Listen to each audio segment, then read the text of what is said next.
চা খাওয়াটা আমাদের কালচার না, ওটা ছিল ব্রিটিশদের আমলের একটা পাতা ফাঁদ। বিশ্বাস হচ্ছে না? জানলে আপনার হাত থেকে চায়ের কাপ পড়ে যাবে। 1900 সালের আগে কোনো ভারতীয় বা বাঙালি চা ছুঁয়েও দেখতো না।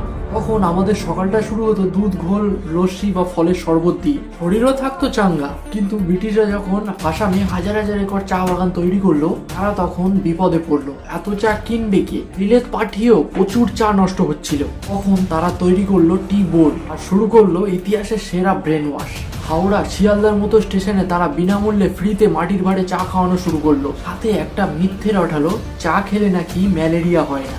মানুষ সেই ফ্রি এর চক্করে পড়ে গেল। প্রথম দিকে তেঁতুল লিকার চা কেউ খেতে চাইতো না। ব্রিটিশরা দেখলো বিপদ, তারা তখন ভারতীয়দের জন্য নতুন রেসিপি আনলো, চায়ের সাথে দুধ আর চিনি মেশানো। মিষ্টি আর দুধের স্বাদ পেয়ে বাঙালিরা ধীরে ধীরে ক্যাফিনের জারে জড়িয়ে পড়লো। অফিস কাছারিতেও চালু হলো টি ব্রেক, যাতে বাবুরা অভ্যস্ত হয়ে গেল। ব্রিটিশরা তাদের ব্যবসা করে চলে গেছে আর আমাদের চিরকালের মতো নেশাখোর বানিয়ে দিয়ে গেছে। আজ দুধ লস্যি হারিয়ে গেছে আর আমরা চায়ের কাপে তুফান তুলছি।